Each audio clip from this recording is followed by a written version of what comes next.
کچھ دنوں پہلے کی بات ہے، رات کے تقریباً 12 بجے جب سب گھر والے سو رہے تھے، ایک چور ہمارے گھر میں پچھلی دیوار پھلانگ کر گھر کے اندر گھس آیا اور تمام قیمتی سامان اکٹھا کر لیا۔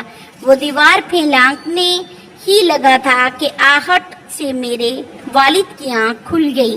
انہوں نے جب اٹھ کر صحن میں دیکھا تو چور دیوار پر چڑھنے کی کوشش کر رہا تھا۔